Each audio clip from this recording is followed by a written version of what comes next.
안녕하십니까. PGR 시간이 되었습니다. 오늘은 저희 교실에 이한을 교수님을 모시고 귀한 강의를 청해 듣는 시간이 되었습니다.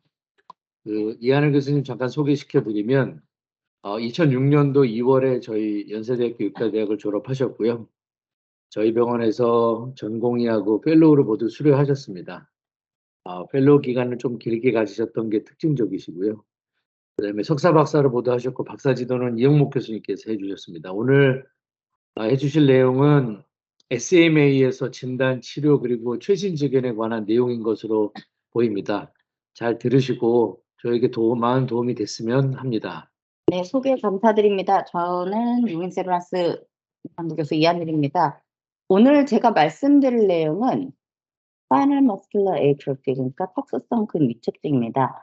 오늘 요거를 주제로 삼은 거는 저희가 이제 근육병, 소아의 근육병이라고 하는 게 다 난치성 TB 질환이고 딱히 약이 없었는데 이제 신약이 나오는 새로운 질환이기 때문에 소개를 하고자 말씀을 드렸고, 그래서 간략하게 말씀을 드리고 진단과 치료, 그다음에 신약에 대해서 간략하게 말씀을 드리고요.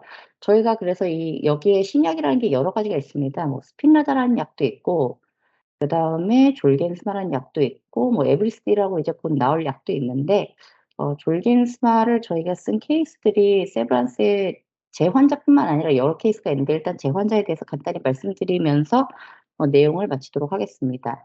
자, 우선 근데 이제 이 SMA에 대해서 알기 위해서는 뭐 그냥 환자가 오면 SMA다라고 알 수는 없습니다. 그럼 어떻게 아느냐? 우선은 가장 흔하게는 하이포토닉한 아기들이 옵니다. 슬로프 인펀트입니다. 하이포토니아라는 건 뭐냐? 머슬 위크니스랑은 조금 다르거든요. 하이포토니아는 패시브한 레인지 오브 모션에 대해서 리디스턴스가 떨어지는 것 또는 포스처럴 컨트롤이 떨어지는 걸 하이포토니아라고 합니다. 저는 엄마들한테 설명할 때는 애가 근긴장도가 떨어지네요 하면 바로 이해를 못하니까 되게 애가 말캉말캉하네요. 되게 늘어지네요. 이렇게 얘기를 하긴 합니다. 그래서 하이포토니아, 그 인펀타일 하이포토니아의 커먼 에티올로지는 근데 실제로는 거의 다 센트럴이긴 합니다. 그게 80% 정도 들어가고, 당연히 거기서 제일 흔한 거는 하이폭시 브레인 데미지가 흔합니다. 그러니까 즉 페리페럴 타입의 하이포토니아, 저희가 SMA라고 생각하는 경우는 상대적으로 흔하지 않습니다. 하이포토니아는 근데 여전히 당연히 소아식료과로 오는 이유 중에 가장 흔한 이유 중에 하나고, 그리고 SMA 타입 1에서 하이포토니아는 가장 흔한 심텀 중에 하나입니다. 하이포토니아가 뉴로머스큘러 디스오더의 진단에서 굉장히 중요한 팩터긴 한데 요거 하나만 가지고 진단하는 건 쉽지는 않습니다. 네오니탈 하이포토니아의 피지컬 익셈을 한다면 그냥 애를 봤었을 때 애가 눈도 처져 있고 피딩도 잘 안 되고, 뭐 심한 애들은 이미 트라키오스토미를 했을 거고, 다리도 프로그 렉 포스처를 하고 있고, 니 조인트도 이상합니다. 그래서 피지컬 익셈 매뉴버를 보시면 호리젠털 서스펜션을 이렇게 했었을 때 애기들이 보통 이렇게 고개를 들어야 되는데 얘는 이렇게 늘어지고, 그다음에 이렇게 눕힌 상태에서 애를 들어봤을 때 헤드렉이 있어서 그냥 고개가 뒤로 넘어가고 앵클 플렉션 했을 때 쑥 넘어갑니다. 이런 걸 하이포토니아의 피처로 볼 수 있습니다. 그리고 디지즈 스페시픽이라는 말은 조금 맞지는 않는데요. 굳이 얘기를 하자면 SMA 환자들은 이 중에서도 요런 모습을 보이는데, 애들이 respiratory weakness가 있으면서 리트랙션이 생기면서 벨쉐빌 체스트가 있고, 그다음에 거의 안 움직입니다. 사실 SMA 타입 1, 2, 3가 있고 나중에 말씀을 드리겠지만 SMA 타입 1이 심텀이 발현이 돼서 저희한테 올 때는 이미 팔다리가 거의 안 움직입니다. 그래서 당연히 신생아 이후의 아기는 당연히 뭔가를 간지럽히거나 만지면은 엄청 울면서 움직여야 되거든요. 발로 차고 뭐 팔도 밀어내고 해야 되는데 그게 없고, 그다음에 힙도 이런 프로그렉 포스처를 취합니다. 그래서 하이포토니아가 프라이머리 파인딩인 경우에 페리페럴 타입인 경우에는 이렇게 다양한 원인들이 있습니다. 그 중에서도 페리페럴 하이포토니아 중에 제일 흔한 것 중에 하나가 SMA이긴 하니까 언제나 뭔가 하이포토니아가 있는 애들은 당연히 이런 다양한 센트럴 하이포토니아의 원인을 룰아웃을 해야 되는데, 혹시 페리페럴 타입이 아닐까, 이런 원인이 없지 않을까 생각을 해봐야 됩니다. 그래서 SMA라고 하는 거는 by definition 우리가 생각하는 거 왜 이렇게 많은 것들이 있습니다. 뭐 SMA도 다양한 타입이 있거든요. 근데 저희가 오늘 말하고자 하는 타입은 여기에 proximal SMA, SMA5Q. 그러니까 크로모솜 5에 문제가 생겨서 생기는 SMA입니다. 그 외에도 되게 다양한 SMA의 다른 타입들도 있습니다. 그래서 크로모솜 5Q에 보면은 SMN1 진이 있고 얘가 만악의 근원입니다.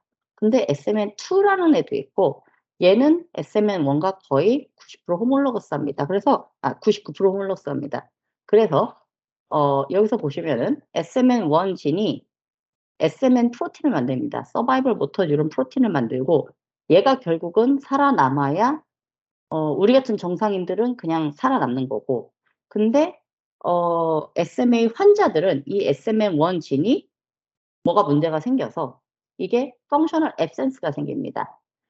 SMN2 진은 얘는 99% 호몰로거스한데 얘가 SMN1 프로틴의 한 10% 정도를 만들어내긴 합니다. 10% 정도의 풀랭스 프로틴을 만들어냅니다. 그러니까 펑셔널 모디파이어가 되고요. 그래서 SMN2의 카피 넘버가 많으면 많을수록 꼭 1대1로 비례하지는 않습니다만 SMN2의 카피 넘버가 많으면 많을수록 얘네들이 상대적으로 마일더 피노타입을 갖게 됩니다. 어쨌든 SMA는 결국은 스파이널 코드와 브레인스템의 뉴런의 디제너레이션으로 인해서 일어나고 프록시멀 위크니스, 패럴리시스, 그 다음에 대부분은 시메트리컬하다지만 실제로는 그렇게 꼭 시메트리컬하지는 않습니다. 이래서 이런 패소피지올로지로 발생을 하기 때문에 SMA의 테라피틱 스트래티지는 두 가지가 됩니다. 하나는 SMN1 진 자체를 줘보자가 있을 거고 또는 SMN2를 어떻게 업 레귤레이션 시켜보자 이렇게 두 가지가 되겠습니다. SM이라는 건 굉장히 흔하지는 않습니다. 아까도 하이포토니아 중에 페리페럴 타입의 그 중에 가장 흔한 거라고 했기 때문에 사실은 굉장히 레어한 디지즈고 프로그레시브하고 디빌리테이팅 디지즈입니다. SMA가 물론 소아의 근육병 중에서는 예를 들면 두시엔 같은 경우에 비하면 상대적으로 레스 프로그레시브한 건 맞는데 어떤 종류의 SMA 타입 1이든 2든 3든 궁극적으로는 프로그레션을 합니다. 그래서 보통 생각보다 캐리어 프리퀀시가 높아서 54명 중에 1명, 그 다음에 11,000명의 라이브 버스 중에 1명 정도에서 나온다고 돼 있고 사실 그런 걸 감안하면 한국에서 지금 1년에 지금 출생아 수가 20몇만 명인 걸 감안했을 때 한 10명 내외는 나와야 되는데 그렇게 아직은 졸겐스마가 지금 승인된 이후로 그렇게 나오지는 않고 있습니다. 그래서 SMA는 모터 뉴런 데스가 문제가 되는 거고 프로그레시브하게 머슬 디이너베이션이 되고 그다음에 스켈리탈 머스큘러 아트로피가 생기고 오버롤 위크니스가 생기고 모터 펑션이 문제가 됩니다. 그런데 그러다 보니까 이게 그냥 머슬만 문제가 되는 건 아닙니다. 머슬이 문제가 되기 때문에 여러 가지 문제가 생기는데요. 당연히 스콜리시스도 생길 수 있고 뉴모니아 계속 생기고 어스피레이션 생길 수 있고 슬리핑의 문제도 생기고 뉴트리션 문제가 생기고 그러다 보니까 서바이벌의 문제가 돼서 퀄리티 오브 라이프가 떨어집니다. 근데 SMA라는 게 딱 한 개의 질환은 아닙니다. 스펙트럼입니다. 그래서 증상의 발현 시작 나이랑 그러니까 언셋이 언제냐 그다음에 맥시멀 모터 펑션 어치먼트가 어디까지냐를 기준으로 분류를 하는데 이건 내추럴 히스토리고요. 이제는 당연히 얼리 다이그노시스, 얼리 트리트먼트가 원칙이 되었기 때문에 약간은 바뀌고는 있습니다. 그러나 내추럴 히스토리에 따르면 0, 1, 2, 3, 4가 있고 숫자가 작을수록 나쁩니다. 그래서 0은 사실 저희가 거의 보지 못합니다. 프리네이탈 언셋이기 때문에 애들이 엄마 뱃속에서 죽거나 나오자마자 죽거나 이러고 실제로 저희가 보는 건 1, 2, 3이고 4는 성인형이라서 또 거의 못 봅니다. 타입 1은 여기서 제일 중요한 건 타입 1, 2, 3 중에서 타입 1은 놓치지 말아야 됩니다. 왜냐면은 얘네는 그런 신약을 쓰는 데 있어서의 그 배리어가 있고 어느 나이 이전에 진단됐어야지만 쓸 수 있기 때문에 타입 1은 놓치면 안 됩니다. 타입 1은 언셋이 6개월 이전이라고 하지만 뭐 이거가 중요한 건 아닙니다. 궁극적으로 얘네는 내추럴 히스토리에 따르면 넌시터입니다. 평생 앉을 수 없습니다. 결국은 베드리든이 된다는 얘기입니다. 그리고 그 외 거기다 더불어서 벤틸레이터리 서포트가 필요하고 피딩 서포트가 필요하면서 중간에 어스피레이션 생기거나 뉴모니아 생기거나 ICU 가거나 해서 라이프 익스펙턴시가 내추럴 히스토리에 따르면 2세 미만입니다. 그러니까 2살 이전에 죽는 병입니다. 타입 2는 시터입니다. 그렇지만 넌 워커입니다. 걸을 수가 없습니다. 혼자 앉기까지는 합니다. 이런 애들이 주로 오는 거는 영유아 검진에서 걸려서 옵니다. 그래서 그로스 모터 딜레이가 있고 하이포토니아가 있고 근데 걷지는 못하고 이런 애들에서 이제 오는 건데요. 근데 얘네의 서바이벌은 어덜트까지 갑니다. 그리고 얘네는 가장 큰 문제는 오히려 휠체어에 앉아서 지내기 때문에 나중에 2차 성징이 생기면서 발생하는 스콜리오시스가 문제가 됩니다. 타입 3는 워커이긴 합니다. 한 번 정도는 일생에서 일어나서 걷기는 하고 근데 나중에 점점점 나빠지면서 휠체어를 타게 되고 라이프 익스펙텐시는 정상입니다. 그래서 예전으로 치면 타입 3는 가장 늦게 진단되는 경우였습니다. 왜냐면 걸었기 때문에 다른 모든 걸 룰아웃하고 SMA에 나중에 진단에 이르렀습니다. 그래서 타입 1 SMA 내추럴 히스토리를 보시면 여기서 이 주황색이 정상적인 헬디 인펜트의 마일스톤입니다. 여기서부터 안 되는 겁니다. 시덜론부터 안 되는 거고 크루징 당연히 안 되고 워컬론도 다 안 되고 이게 다 안 되는 게 SMA 타입 1입니다. 타입 1은 swallowing dysfunction도 있고 feeding도 안 되고 oral secretion도 컨트롤이 안 되고 weight gain도 안 되고 respiration의 문제도 생기고 paradoxical breathing도 있고 그다음에 혼자 앉지도 못하고 헤드 컨트롤도 잘 안 되고 위크니스도 있고 텅의 파시큘레이션도 있고 프랙처도 생기고 뭐 그다음에 컨트랙처도 생깁니다. 타입 1 SMA는 2세 미만의 내추럴 히스토리에 따르면은 사망할 가능성이 굉장히 높기 때문에 빨리 진단하는 게 중요합니다. 타입 2 SMA는 그래도 이거보다는 낫습니다. 애들이 약간의 벌버 위크니스도 있고 약간의 swallowing difficulty도 약간의 어스피레이션도 되지만 그 정도로 심하지는 않고 역시 레스피레이션도 약간은 약하지만 타입 1처럼 나쁘지는 않고 녹터널 하이퍼벤틸레이션이 있을 수 있고 모터 펑션의 시팅까지는 되는데 그다음에 안 됩니다. 자꾸 서는 것도 안 되거든요. 그리고 점점점 나빠지고 퍼티그가 있고 파인 트레머가 있습니다. 오토피딕 입장에서는 얘네들이 하이퍼스클리스가 심해지고 컨트랙처가 생기는 것도 문제여서 얘네는 타입 1에 비하면은 디지즈 프로그레션이 천천히 진행되지만 피노타이픽 베리어빌리티도 더 크고 그다음에 여러 가지 퀄리티 오브 라이프에 문제가 생깁니다. 타입 3 SMA는 nutrition, swallowing, respiration은 별 문제는 그렇게 되지는 않습니다. 근데 모터 펑션이 워킹까지는 되는데 궁극적으로는 나중에 휠체어에 타고 그거는 이제 사람마다 다르고 퍼티그가 심하고 라이프 익스펙턴시에는 문제가 없습니다. 그럼 SMA를 서제션하는 클리니컬 피처는 뭐가 있냐? 당연히 위크니스가 있는데 위크니스가 프록시말에 더 그러니까 몸통에 가까운 쪽에 더 문제가 생기고 하체가 더 먼저 문제가 생기고 그다음에 타입 1이나 타입 2를 보면은 여기 헤드 컨트롤이 잘 안 된다든지 울거나 애기가 말할 때 목소리 자체도 약하고 기침도 약하고 스월로잉 이슈가 있든지 피딩 디피컬티가 있든지 텅의 파시큘레이션의 아트로피가 있든지 등등이 있을 수 있고 타입 1은 특히나 패러독시컬 브리딩을 보이기도 합니다. 근데 얘네는 또 인지적으로는 문제가 전혀 지능은 문제가 되지 않습니다. SMA가 의심이 된다고 했을 때 진단을 하기 위해서는 그냥 우리 병원은 세브란스는 MLPA를 하면 됩니다. qPCR, MLPA가 있는데 qPCR은 그만큼 센시티브하지는 않고 MLPA보다 싼데요. 그냥 어차피 할 거면 MLPA를 해서 딜리션, 듀플리케이트 딜리션을 보시면 됩니다. 그래서 SMN1 유전자가 없다. 그러면 이건 확진입니다.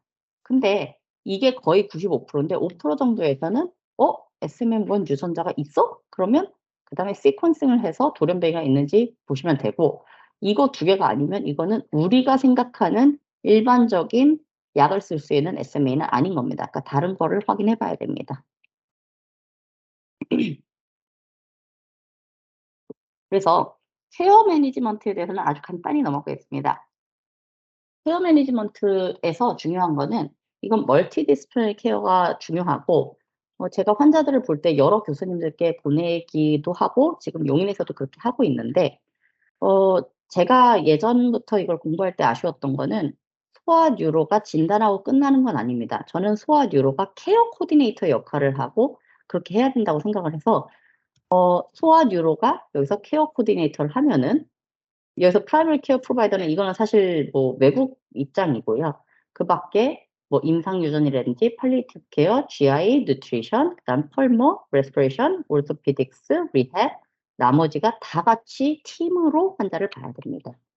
그래서 이전까지는 스탠다드 케어가 확실하지 않았는데 2017년도에 이렇게 뉴로머스큘러 디스오더의 파트 1과 파트 2로 아주 굉장히 길고 자세하게 SMA의 스탠다드 케어를 어떻게 해야 되는지에 대해서 요렇게 다이그노시스부터 시작해서 에픽스 앤 팔리티브 케어까지 다 포함한 논문이 있습니다. 한번 참고하시면 좋을 것 같습니다. 그래서 내용은 보면은 non sitter, sitter, worker로 나눠서 motor, respiration, nutrition, orthopedics 이렇게 나눠 놨고요. 이거를 여기서 아주 자세하게 얘기하지는 않겠습니다. 그러면 이제 치료로 넘어가겠습니다. 신약이 있으니까. 그러면 치료를 어떻게 하느냐? 아까 크게 두 가지가 있다고 말씀을 드렸잖아요. SMN1 진이 빵꾸가 났으면 SMN1 진을 줘보자 하는 게 있고, 그게 이제 좀 이따 말씀드릴 졸겐스방입니다. SMN2가 펑셔널 모디파이어로 작용을 하기 때문에 SMN2의 백업진을 모듈레이션 해보자 해서 나온 것 중에 하나가 여러 선생님들께서 알고 계실 스핀라자와 조만간 이제 승인이 나고 이제 승인은 났고 보험급여가 될 에브리스트가 있습니다. 그 밖에 사실 약간 요거는 옆을 건드리는 건데, 뉴로 프로텍션 그 목적으로 유럽에서는 승인이나 올렉속심이라는 게 있는데, 이건 피오 메디케이션이고 미국 FDA 승인은 안 났고 우리나라에 안 들어와 있는 약이 있습니다. 그 밖에 머슬 프로텍션을 해보면 어떠냐, 이런 접근도 있습니다. 이렇게 다양한 트라이얼을 했는데 엄청나게 페일을 많이 했습니다. 그러면 SMA에서 리즈너블한 클리니컬 트라이얼을 어떻게 디자인하느냐라는 거는, 이게 스펙트럼 디스오더라는 걸 감안해야 되고 굉장히 레어하기 때문에 스터디의 파워 자체가 떨어질 수가 있습니다. 너무 환자가 흔하지가 않아서요. 그다음에 그러면 아웃컴 메저가 어떤 게 릴라이어블하고 밸리드하고 센시티브하느냐, 요런 것도 감안을 해야 될 것이고, 그다음에 스터디의 타이밍도 중요할 것입니다.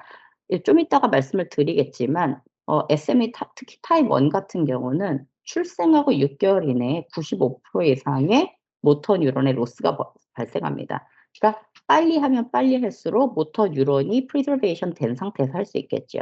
그다음에 아직까지는 스페시픽 바이오마커는 없습니다. 사실 뭐 CSF를 통해서 뉴로필라멘트 등등의 여러 가지 접근이 있었는데, 지금까지는 딱 그 질환의 스페시픽하고 질환의 프로그레션을 완전히 반영하는 거는 없었습니다. 그러면은 어떤 약을 썼을 때 이게 efficacy를 어떻게 프루브를 할 수 있느냐 하면은, 결국 중요한 거는 하나는 모터 펑션 메저먼트를 오브젝티브하게 보여줘야 됩니다. 그래서 넌시터와 시터와 앰뷸런트한 애들에게 각각의 다양한 이런 펑셔널 스터디들이 있고요. 그다음에 딜 프로젝션이 어디까지 갔느냐. 결국은 빨리 주면 줄수록 모터 뉴런이 프리저베이션 됐었을 테니까 빨리 진단해서 빨리 약을 써야 된다. 그 얘기는 조금 더 나아가자면 프리심프토마틱한 케이스에 약을 쓰면 쓸수록 좋지 않겠느냐로 귀결이 되긴 합니다. 그래서 뭐 하이니라든지 차빈텐드라든지 헬머스미스 펑셔널 모터 스케일 익스펜디드라든지 럼이라든지 그다음에 걸어 다니는 애들한테 쓰는 6-minute walk 테스트라든지 이런 펑셔널 스터디들이 있습니다. 그래서 각각에 따라서 적용 가능한 환자분들이 이렇게 다릅니다. 그래서 빨리 진단을 해야지 베스트 페이션트 아웃컴이 나온다는 건데, 타입 1 SMA, 타입 2나 3는 상대적으로 좋은 애들이고 걔네는 실제로 SMN2 카피 넘버가 좀 더 많기는 합니다. 꼭 맞는 거는 아닌데. 근데 얘네가 늦게 진단되고 더 좋았다는 거는 그만큼 모터 펑션의 로스가 별로 없었다는 거고, 타입 1 SMA는 그만큼 나빴기 때문에 빨리 진단된다는 거거든요. 그래서 타입 1 SMA는 생후 3개월 내에 모터 유닛의 rapid loss가 이어지면서 6개월까지 95% 이상의 모터 유닛 로스가 이어집니다. 그러니까 얘가 심텀 onset이 됐다는 건 이제부터 시간 싸움인 겁니다. 그래서 굉장히 크리티컬합니다. 그렇기 때문에 뉴본 스크린이 중요하고 혹은 pre-symptomatic infant를 아이덴티피케이션 하는 게 중요한데, 아직까지는 한국에서는 뉴본 스크리닝은 아직은 되지는 않고 있고 뭐 여러 가지 시도들이 있습니다. 그래서 다시 한번 테라피틱 스트래티지를 정리하자면 결국은 지금까지 나온 신약은 딱 3개라고 보시면 됩니다. 뭐 그 이후에 요즘 새로 나오는 것들도 있는데 크게는 여기까지가 FDA 어프로벌이 된 약들입니다. SMN1을 리플레이스 할 거냐, 진 테라피, 이게 졸겐스방입니다. 이건 타입 1 SMA에만 우리나라에서는 보험급여가 됩니다. SMN2 백업진을 모듈레이션 할 거냐, 이거는 스핀라자가 있고 스핀라자는 인트라페칼로 쓰는 약이고, 그다음에 에브리스티는 먹는 약입니다. 자, 그래서 디지즈 모디파잉 테라피가 이렇게 다양하게 있습니다. 리스티플람이 에브리스티고요. 누시널센이 스핀라자고, 여기 오나셈노진 저게 그 졸겐스만입니다. 세 가지 정도가 있다고 생각을 하시면 될 것 같습니다. 근데 이제 미국이나 다른 나라와의 보험급여 기준과 우리나라의 보험급여 기준은 좀 달라서 우리나라는 지금 현재로서는 SMA 타입 1이 진단이 되고 생후 9개월 이내라면 졸겐스마 대상이 되고 그 이외에는 다 스핀라자가 대상이고 근데 스핀라자의 대상에서 빠지는 환자들도 있고 그건 좀 이따 말씀드릴 거고 에브리스티는 이제 새로 보험급여를 받을 건데 먹는 약이지만 아마도 스핀라자랑 거의 똑같은 보험급여 기준에 들어갈 것 같습니다. 자, 그러면은 신약이 나왔다. 그러면 실제로는 얘네에 대해서 우리가 치료했을 때 어디까지 기대할 수 있느냐가 달라지겠습니다. 신약이 나왔다 이퀄 큐어는 아닙니다. 저는 사실 신약이 나와서 되게 많이 기대를 했는데 결국은 큐어는 아니더라고요. 그래서 타입 1 SMA는 결국은 아까 타입 1 SMA는 2세 미만에 사망을 하고 거기서 애들이 베드리든이 되고 벤틸레이터리 서포트를 받아야 되고 그다음에 피딩 서포트가 필요하다고 했습니다. 타입 1 SMA는 신약을 쓴다고 얘가 걷는 걸 바라는 게 우선순위가 아닙니다. 일단 살아남는 게 원칙입니다. 일단 애를 살리고 보는 거고 살리고 보는 데는 당연히 레스피레이터리 서포트를 뗄 수 있는 거, 스왈로잉 문제가 되지 않아서 피딩 서포트를 뗄 수 있는 거, 그다음에 스트렝스와 펑셔널 어빌리티가 좋아지는 건데 이게 작더라도 좋아질 걸 기대하는 거고 그다음에 트리트먼트에 톨러러블 세이프티 프로파일도 있는 것도 생각을 해야 됩니다. 그래서 SMA는 일단 살리고 본다, 벤틸레이터리 서포트를 안 한다, 피딩 서포트를 안 한다, 맨 마지막으로는 누워있는 애가 앉을 수 있고 앉을 수 있는 애가 걸을 수 있으면 더 좋다입니다. 타입 2랑 3의 SMA는 원래 더 늦게 진단되고 얘네는 오히려 그만큼의 벤틸레이터리 서포트랑 피딩 서포트를 해야 되는 애들이 아니니까 당연히 뭐 엄마 아빠 기대로는 애가 일어나 걸어야 되겠지만 그거보다는 실제로는 디지즈의 스테빌라이제이션을 하고 퍼더 펑셔널 로스를 막는 게 더 우선순위이고 그렇게 보시면 될 것 같습니다. 그래서 세 가지 약에 대해서 아주 간단하게 말씀을 드리겠습니다. 자, 이게 세 가지 약이 있고 SMN1 진을 리플레이스하면 제일 좋겠지만 첫 번째 약으로 승인된 건 스핀라자, 누시널센, SMN2 백업 진을 모듈레이션을 한 거였습니다. 그래서 이게 2016년 12월에 미국 FDA에서 소아 근육병에서 가장 최초로 승인된 약제입니다. 이때 되게 저도 감격스러워서 이거 캡처해 놨었는데요. 이게 되게 now available 이게 저는 되게 감격스러웠거든요. 그래서 했었습니다. 한국에는 실제로 그러니까 승인된 게 아니라 한국에서는 보험급여가 된 게 2011년 후반쯤 됐었습니다. 이렇게 다양한 트라이얼이 있었고 트라이얼 각자를 얘기할 필요는 없을 것 같습니다. 그냥 이거는 안티센스 올리고 뉴클레오타이드입니다. 아까 SMN1 진이랑 SMN2 진이 둘 다 크로모좀 5에 있으면서 SMN1 진이 서바이벌 모터 뉴런이라는 프로틴을 만들어야 되는데 얘가 빵꾸가 났으니까 SMN2 진이 SMN1이랑 거의 99% 호몰로거스한데 SMN1 진이 만들어낼 수 있는 프로틴이 한 10% 정도를 만들어낸다고 했잖아요. 근데 SMN2 진은 여기서 그냥 엑손 7이 뭔가 날아가는 상황이 발생합니다. 엑손 7이 익스클루전 되거든요. 그래서 요거를 어떻게 여기다가 안티센스 올리고 뉴클레오타이드를 붙여가지고 바꿔주면은 얘가 좀 제대로 된 SMN 프로틴을 만들지 않을까 해서 시작이 된 거고 얘는 근데 이제 얘가 BBB를 통과를 못해서 그래서 결국은 인트라테칼로 줘야 됩니다. 투여 스케줄이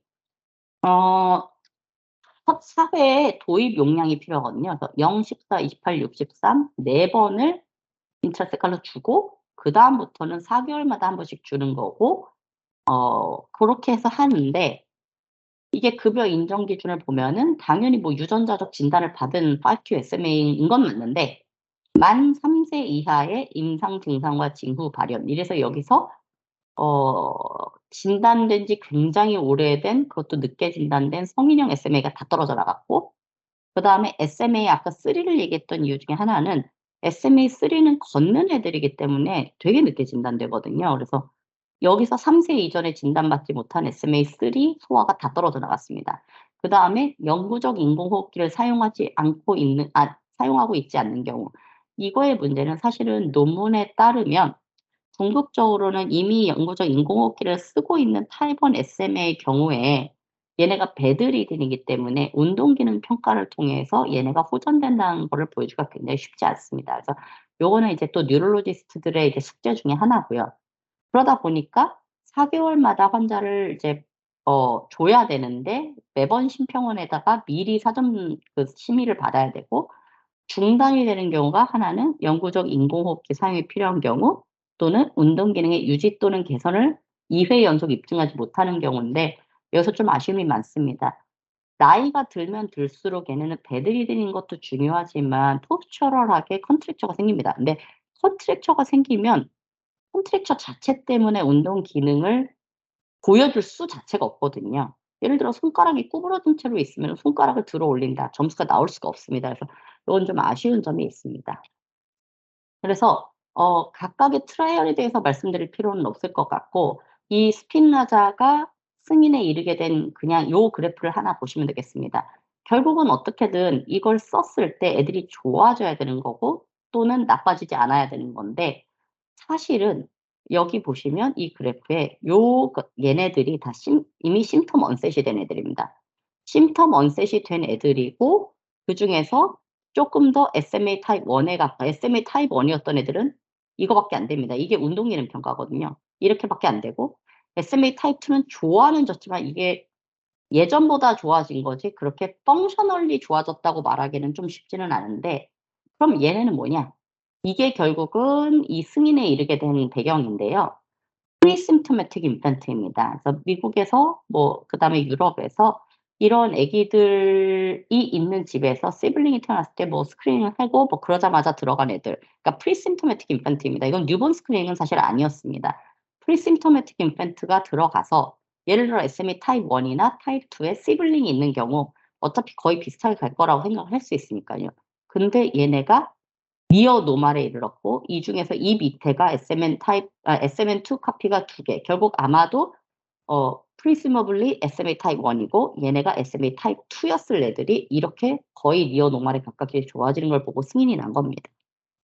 그래서 스핀라자는 결국은 굉장히 클리니컬 니드가 많은 집단에서 첫 번째 트리트먼트였다는 게 의미가 있을 거고, 지금은 전 세계적으로 50개 국가 이상에서 어프로벌이 있고 굉장히 넓은 인디케이션이 되기는 합니다. 그럼에도 불구하고 지금 성인이 될 것이냐, 그다음에 벤틸레이터리 서포트를 받는 애들이 떨어진다에 아쉬움이 있는 거고요.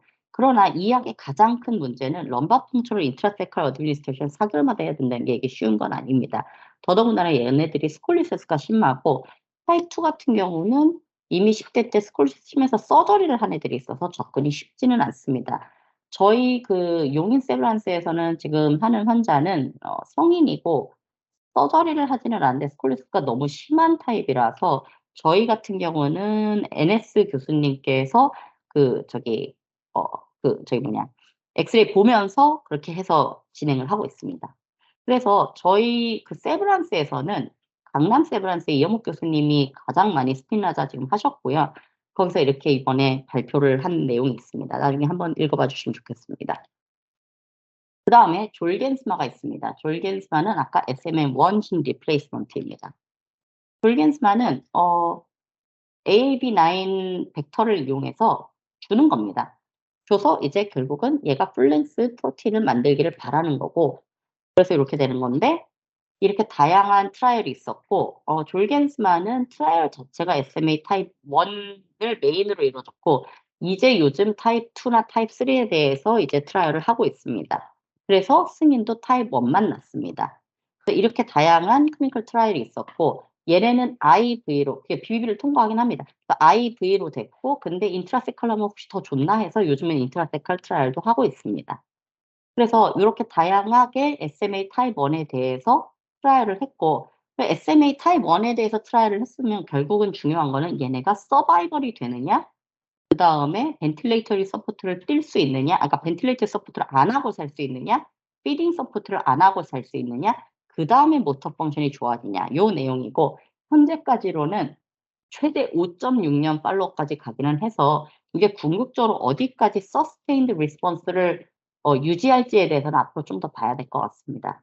그래서 요게 여기서도 의미 있는 건데요. 타입 1이니까 이벤트 프리 서바이벌이라는 게 결국은 죽지 않는다와 벤틸레이터리 서포트를 하지 않는답니다.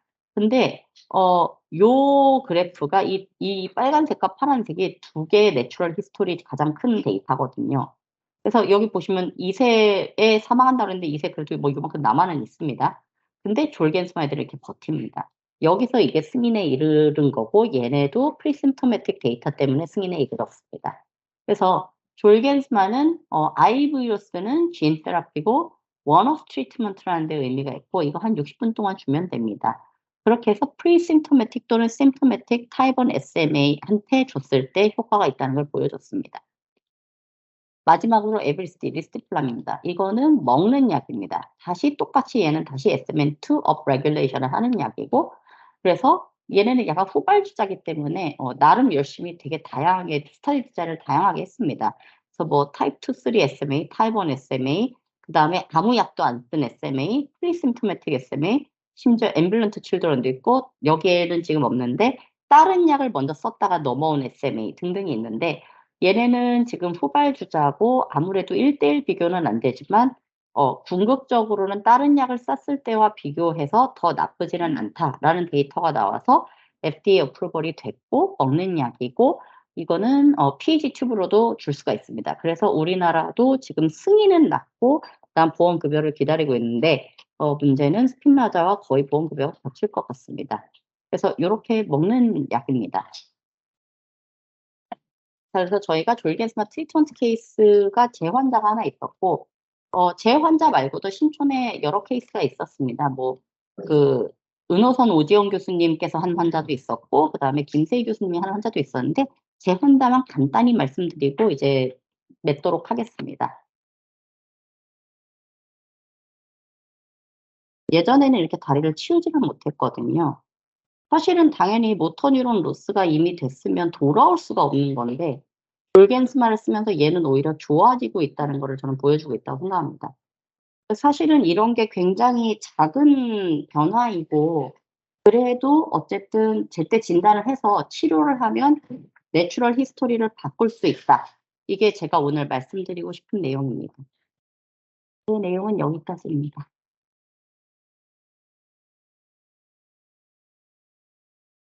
네. 중요한 내용 말씀 감사드립니다. 개인적으로 오병이어의 기적이 아닌가라는 말씀을 드리고 싶네요. 혹시 들으신 분들 중에서 혹시 궁금한 점이 있으시거나 혹은 해 주실 말씀 있으시면 부탁드리겠습니다.